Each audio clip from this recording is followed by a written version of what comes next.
జల్సాలో ఒక మంచి మెమరీ ఉంది పవన్ కళ్యాణ్ గారితో. తర్వాత మళ్ళీ భీమ్లా నాయక్తో కూడా ఇంకొక కొలాబరేషన్ ఉండింది. అంటే ఇప్పుడు అంటే ఆర్టిస్ట్గా చూసారు, ఒక యాక్టర్గా చూసారు power star Pawan Kalyan.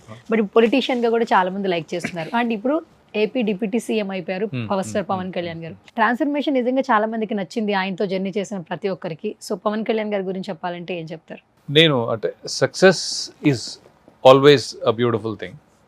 Success అయిన తర్వాత అందరూ నాకు వాట్ ఇంట్రీగ్స్ మీన్ ఇన్ జనరల్ నాకు ఏది బాగా కిక్కిస్తుంది అంటే, నువ్వు అంత సక్సెస్ కానప్పుడు నువ్వు ఆ ఆస్పెక్ట్లో పొరపాటుని స్ట్రగుల్ అవుతున్నా ఏమైనా అవుతున్నా నువ్వు how do you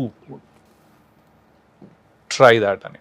Pawan Kalyan గారి ఫస్ట్ ఎలక్షన్ ఉంది కదా, దాంట్లో 2019 రైట్, ఈ డెంట్ గెట్ ఎనీథింగ్ రైట్.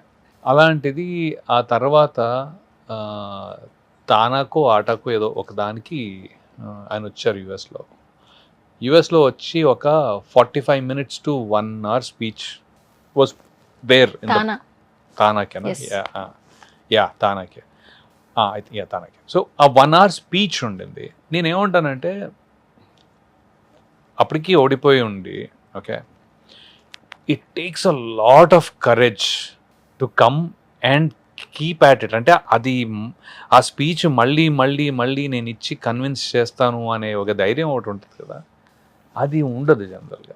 నార్మల్గా అయితే నాకు పొరపాటు నన్ను సినిమాల్లోనూ ఎక్కడో ఒకటి రాలేదనుకోండి, మళ్ళీ వచ్చి ధైర్యంగా చేయాలంటే కొద్దిగా పడుతుంది. That's what I felt. అంటే ఆయన ఓడిపోయిన ఫస్ట్ దాంట్లో తర్వాత he still consistently gave those speeches. వచ్చి స్టేజ్ మీద నుంచుని నేను మాట్లాడుతున్నాను నువ్వు విను అనే ఒక లెవెల్ ఆఫ్ ఇది ఉంటుంది కదా, అది నాకు చాలా అరే మామూలు విషయం కాదురా. ఎవరైనా సరే అంటే నాకు పాలిటిక్స్ కొద్దిగా దూరమే అండి, బట్ పాలిటిక్స్లో అయినా సరే వచ్చి తిరిగి నువ్వు నుంచుని మాట్లాడాలి. ఇది ఎవరితో అని సంబంధం లేదు, హిట్ ఫ్లాప్తో సమయం. సినిమాల్లో ఆల్రెడీ గట్టిగా ఉండి టక్ మనకి కావాలంటే ఆయన వెనక్కి వెళ్ళిపోవచ్చుగా. There's an easy way out always. You go back to your movies, okay? But no, he picked up this one and he came and that was surprising. Surprising అంటే నేను ఉన్నాను అక్కడ, నేను కూడా యాజ్ అ గెస్ట్ అప్పుడు ఆ particular దీంట్లో guest కాదు కానీ తానాకి గెస్ట్గా వెళ్ళాను. So but I was there.